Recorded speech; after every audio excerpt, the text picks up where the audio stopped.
has delighted audiences for generations, the heart and soul of New York City. To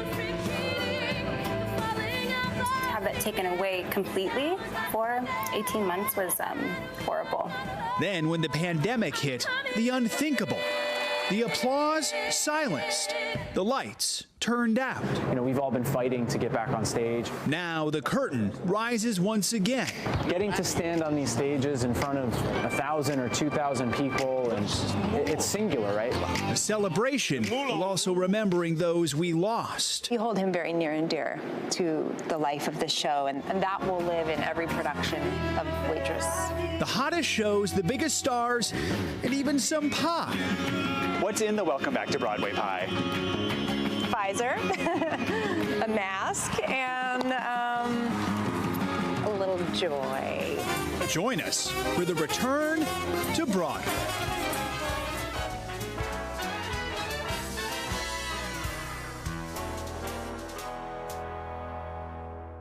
Thanks for joining us. I'm Joe Fryer. Broadway's return truly is a reflection of the times. For the audience, masks and vaccines are required, while kids under 12 need a negative COVID test. Important precautions for an industry that, according to the Broadway League, grossed $1.8 billion at the box office during its last full season. This season, Broadway lovers will have plenty of shows to choose from. In September alone, 15 productions plan to start performances again. One of those, Waitress, already opened, with the show's songwriter Sara Bareilles back in the lead role. She gave us a tour of their new home, the Barrymore Theater. Welcome back to Broadway Pie. That's it right there, right? Joe. What's in the Welcome Back to Broadway pie? Pfizer, a mask, and a little joy. The changes on the set of Waitress are subtle. The vinyl's a little more red. This is updated. It's almost like a pink almost. Yeah, there's we've made some changes. But for the most part, this stage is as familiar and as comforting as a homemade pie. How does it feel to be back on a Broadway stage? I mean, it's been so many things. It's been so intense, deeply emotional, very surreal, completely exciting and joyful. And then I cannot get over how quickly it starts to feel just like, we're back. I know it's cliche to say it's like riding a bike, but was it in some way like you just picked right up where you left off? It's like riding a bike with a mask, being vaccinated. You know what I mean? It's just like that. For you, was it a relief to know everyone has to be vaccinated? Yes, 1,000%. To me, I just feel like this is a no-brainer. We're a progressive industry, and we have to like hold these high standards. And Broadway really took a leadership role in They really did. I'm very, very proud to be a part of that.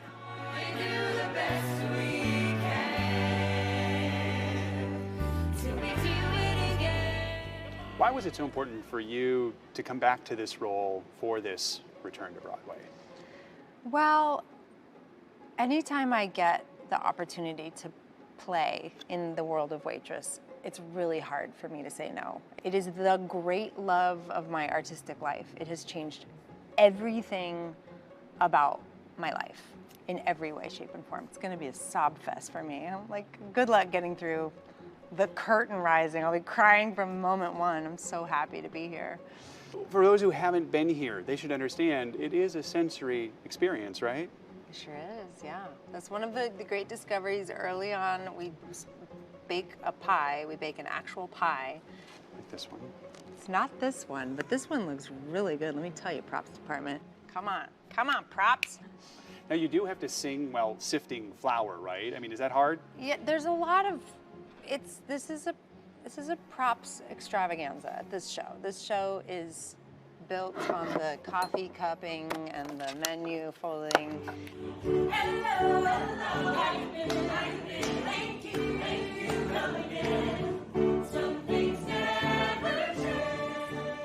There was that video that showed the first time you and the cast got together, rehearsing for the first time. I mean, what was that moment like? I was like, what do I say? When do I sing what? I was singing other people's lines. So I'm like, oh, right, I don't do that.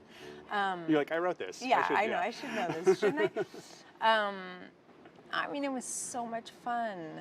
To get to be in the room with some of my nearest and dearest is just, it felt like a miracle, you know, to have this opportunity. I think the theater district at large is just so, we're all so hungry to be back at work. I've been thinking a lot and talking a lot about the fact that we were sort of categorized as non-essential, which I understand in the context of when that happened, but when you think about the importance of the arts and what it does for people, for our humanity, collectively, it is completely essential. For the Waitress family, the pandemic has been deeply personal. Actor Nick Cordero originated the role of Earl when the show debuted in 2016. Last year, he died after a lengthy battle with COVID. Nick was a beloved company member, deeply kind, deeply talented, had a big life here. And I don't think any of us were prepared for the fact that he didn't survive. I think we were all like, this is gonna be a success story. Now, as Broadway reopens, they're paying tribute. Look closely on the stage. There's a tribute. This is a tribute to our dear Nick Cordero. Our first pie on the board is a big old slice of Live Your Life pie. And that is a song he wrote, and so he lives inside our little show forever and ever. What do you think people have learned, especially in the Broadway community, over the last 18 months of just being really robbed of this? Is there a takeaway, something we should learn from it? It's a miracle to get to make art with each other. And so to be without it for such a long time, I think everybody really was reminded of why we're here in the first place. You know, people really struggled. Some people had to leave the business completely. They couldn't make it work. It's a desperate time. So we get excited to be able to share these little pockets of hope, like, we're coming back. This is what it feels like. You know, it sparks the idea that it's possible.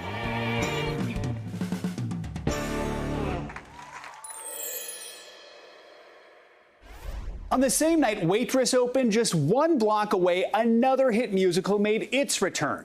Hadestown, which won the Tony for Best Musical in 2019. I sat down with one of the show's stars, two-time Tony nominee Eva Noblezada.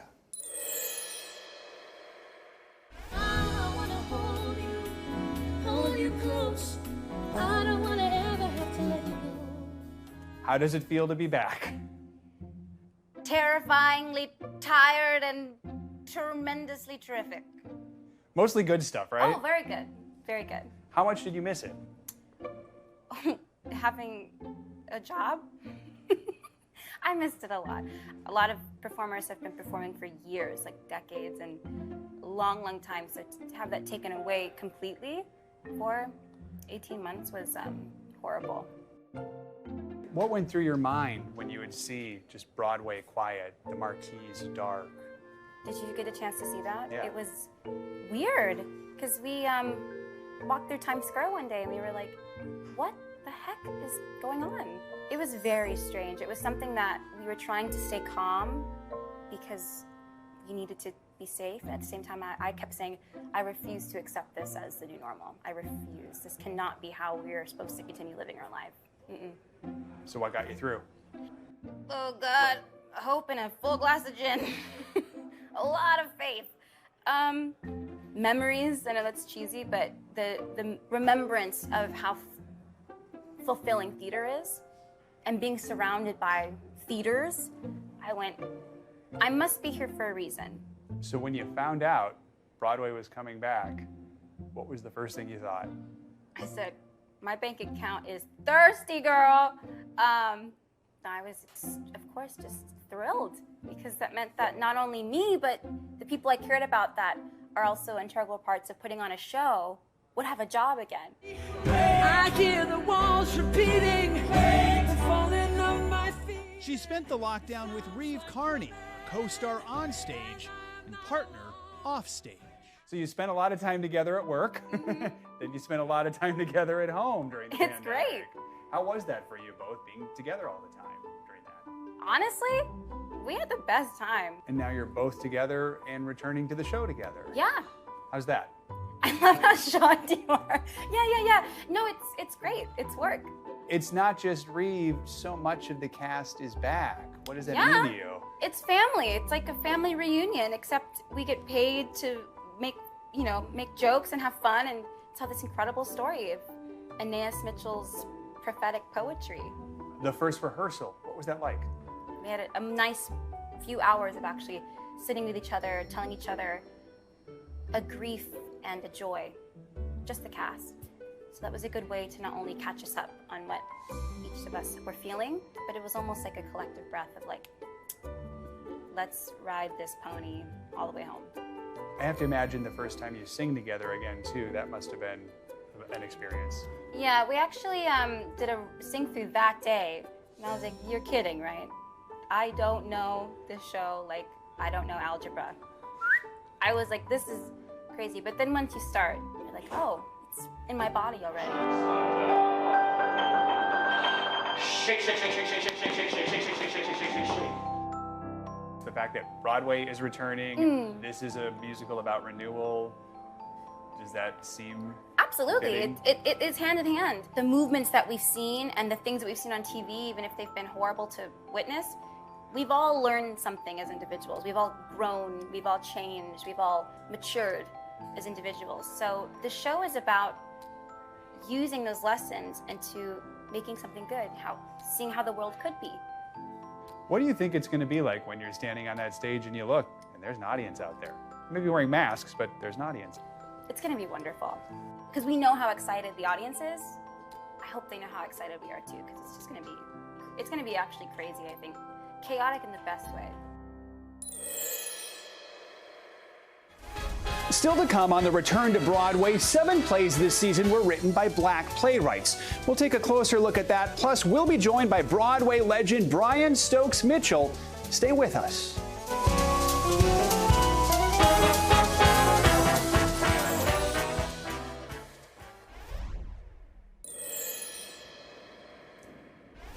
A couple Broadway shows actually hit the stage before September, and one of them, the play Passover, is ushering in what many hope is a new era for Broadway. NBC News Now anchor Aaron Gilchrist shows us how. Antoinette Shinoy Nwandu is the writer behind one of 7 plays premiering on Broadway this season, and all 7 of those new plays are written by Black playwrights. I really take that seriously because the moment is so historic and because the moment is so precious, because I really want you to experience what it feels like to be in a theater again and what it feels like to tell a story that helps you remember, oh wait, the United States of America as an idea is a pretty cool idea. After protests swept the country last year in the wake of George Floyd's murder, many in the theater community wanted to use their voice for change. Cody Renard Richard is Passover's stage manager. We're living in a time where people are being very aware of their actions and being very aware of what they produce and what we see. So I do think this season is a direct result of all the things that we spoke about and fought for. Passover is the story of 2 young Black men, friends, who over the course of 2 evenings have 2 different encounters with 2 different white men. Nwandu actually rewrote the play's ending following George Floyd's death. In the new version, the character Moses, played by John Michael Hall, is no longer killed on stage by a white man. We've seen Black people killed on camera a lot, and I don't think she wanted to put that trauma out there for Black audience members. Again, she wanted to find a more hopeful, yet something that warns us as a country to continue to self-investigate and try to be better. Also in this historic season is the comedy Chicken and Biscuits, which opens on September 23rd. It's the Broadway playwriting debut of Douglas Lyons, who hopes to use the power of laughter to connect with his audiences. Chicken and Biscuits is a classic comedy, and it's a Black family, but you will enjoy yourself. It is human, it's universal, and I think if we stop focusing so much on only what we see and the heartbeats of the characters, we can all feel what we need to feel from a story. And just as Nwandu transformed the end of Passover to reflect current events, these artists are hopeful that the theater industry is also creating a new story for its next act. I think we should take this moment that we have and make it as great as we can, but we won't know for a little while if theater is really making the change it says it wants to make. And there are others who are trying to make that change. There's a coalition of theater owners, producers, and other Broadway power brokers who recently signed a pact. It's called the New Deal for Broadway, and the goal here really is to push for more diversity and more inclusion. There'll be things that are part of this deal like no more all-white creative teams. There's going to be an effort to rename theaters for black artists. And Joe, I think what some of us will see maybe perhaps in a larger audience, the Tony Awards, there's an effort with the Tonys to try to create more rules for diversity in that production. This is something a lot of folks in Broadway are talking about, so thank you, Aaron. And we do want to keep the conversation going right now. As you just heard, all 7 new plays this season are written by black playwrights, but that hasn't always been the case. Just a few years ago, in the 2018-2019 season, 89% of show writers and over 93% of directors were white. Joining me now to discuss this and more changes coming to Broadway is Felicia Fitzpatrick. She's a theater writer and content creator, and Tony Award winner and Broadway legend Brian Stokes Mitchell. He's the chairman of the Actors Fund. Thank you both for joining us. Brian, I want to start with you. We just mentioned this new deal for Broadway. It was developed by Black Theater United and includes steps to make Broadway more inclusive. What's the most important part of this diversity pledge? Well, I think the most important part is having equality. Basically, what we were focused on is having the leaders of our theatrical industry commit to a set of reforms on topics of equity and diversity and inclusion and accessibility and belonging across all aspects of our industry. And we did that by convening a summit 6 months ago with leading figures in the industry from 5 major categories. There were theater owners, producers, unions, and what we call creatives, which include directors, choreographers, designers, casting directors, composers, and playwrights. So everybody has started the work now and signing on to this document, which has been fantastic. As Daniel J. Watts, actor from Tina, so eloquently put it, he said, Broadway can't come back. It has to come forward. And this document will help do that. That's a good way to put that. I mean, Felicia, how important are these efforts? Do you think Broadway will sustain this kind of diversity going forward? I mean, I certainly hope we continue the momentum. And I think it's so important that it's not just representation on stage, right? The inclusion and the equity need to be throughout the whole ecosystem of theater. And it has to be intentional and it has to be consistent. Because I know I've heard from so many Black theater makers talk about it on a podcast I host called Call and Response, which is about the intersection of Blackness and performing arts. And I've experienced it myself where you're one of 2 Black people in the room and you see each other and you give each other like the look. And it needs to be more than that. We need to have Black wig designers. We need to have Black company managers, producers, journalists, social media managers, right? So everyone can feel safe and comfortable in these spaces. And I think what's so effective about the New Deal is that it brings more than conversations. It's like tangible action steps, and it can establish, industry-wide standards. I want to shift now to COVID. Brian, you're a Broadway legend. You're also the chairman of the Actors Fund. Since the pandemic began, the organization has distributed more than $21 million in emergency assistance to people in the industry. Help us understand just how challenging have these last 18 months been for Broadway actors and others who work on Broadway. Oh, this has been a time like no other. I'm right now serving my final year. I think I'm 16 years now as the board chair, and I don't think we've ever in my memory, probably in the history of the fund, nearly 140 years, had a year like we just had. It's been especially challenging because when people think of a show business, people in show business, they think of big actors like Denzel Washington or Tom Hanks or Angelina Jolie or other performers who make large paychecks. But that's not most people in our industry. Most people are gig workers that are going from job to job. And the Actors Fund, of course, serves all working professionals in entertainment and the performing arts. You talked about our emergency assistance fund. Normally, we've given actually out, I think, more than $23 million to more than 16,000 people. In a normal year, that would be about $2 million to 1,500 people. But we have a whole lot of other programs as well.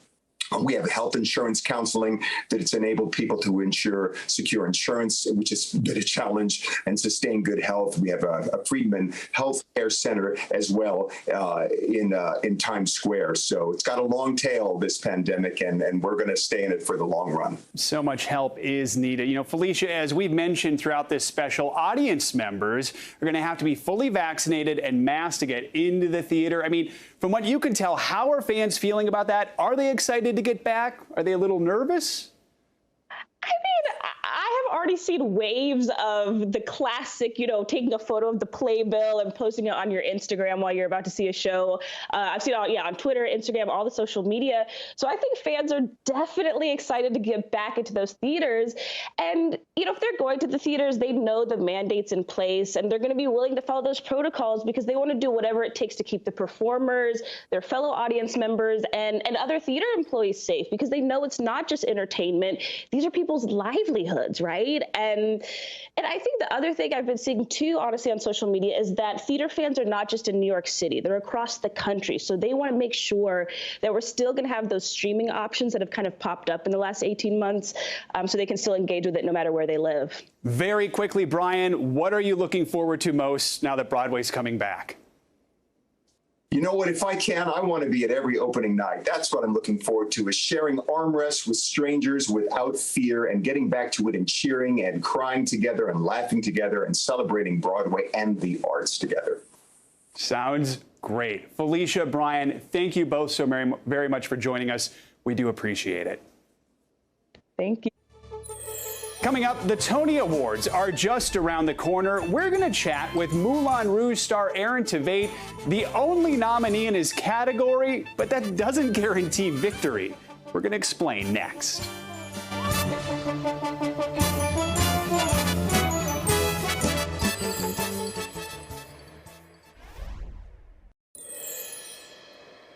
The Tony Awards will finally take place September 26. 2 nights before that, Moulin Rouge the musical opens. The show scored 14 Tony nominations, and its star, Tveit, is the only nominee for lead actor in a musical. I chatted with him about that and the show's return. It feels very fresh. You know, it feels like we're putting on kind of the Broadway 2.0 production of Moulin Rouge. I mean, do you see this show in sort of a different light after everything we've gone through? Yeah, that's really interesting, because this show at its core is about a group of artists kind of fighting for the opportunity to practice their art and share their art. You know, we've all been fighting to get back on stage and to get back to work, so that has a very new thing. And also, I mean, we have a woman struggling with consumption on stage and coughing, you know, while her health is failing. So I think that might take a new meaning to our audience, kind of sitting and watching what that means to watch someone going through that. When this all shut down in 2020, no one really knew what was going on, but you were among the first to actually find out you had COVID. Yes, yes. I like to think that ignorance was bliss a little bit. You know, I think if I knew what I knew now about COVID, I would have been much more scared and worried. I was super lucky that I had I think a mild case, even as it goes. You've been able to do some TV shows, but can anything really compete with a Broadway stage? No, you know, it's television's great and movies are great, but getting to stand on these stages in front of 1,000 or 2,000 people, and it's so hard. You know what I mean? It's so hard to do it every night, but the response and it's singular, right? What happens one night is different from the next night, and you're sharing that with all those people, and to hear that group of people laugh or cry or celebrate, or, you know, it's like you know, I'm getting goosebumps thinking about it. Yeah, it's just it's like nothing else. So it's something you chase when you don't have it. Because you can. A couple nights after you open, the Tony Awards are finally happening. Yes, it's all happening at the same time, yes. You guys are up for 14 awards. Yes. You're up for lead actor. You're the only one nominated. I am. That's an interesting situation, isn't it? It is, yeah. It's a very unique situation, but I've just tried to think of it as what it is, and it's so meaningful to me, and this is the first time I've been nominated in my career, and I'm just so grateful for the recognition and that our show has gotten so much notice. I mean, the Tonys usually give Broadway a pretty big boost, don't they? Yeah. And you probably never needed that more than ever, right? Totally. I think, you know, the Tonys hopefully are the best commercial for Broadway ever, and I think this year more than ever we need that. So I hope that they're just a wonderful celebration and can welcome everyone back to the theater. I have to ask, with your category, which you know some people don't know, you have to get 60% of the vote. Does that mean there's still a part of you that's a little nervous? No, of course. You know, everyone's been wonderfully gracious in saying early congratulations, and I truly appreciate it. But again, it's like, yes, there's been a vote, and I have to get 60%. But I've also said that's only a D, right? I basically only need a D, so hopefully that works out. But no, it's wonderful. You'll have that speech ready. Yeah, exactly.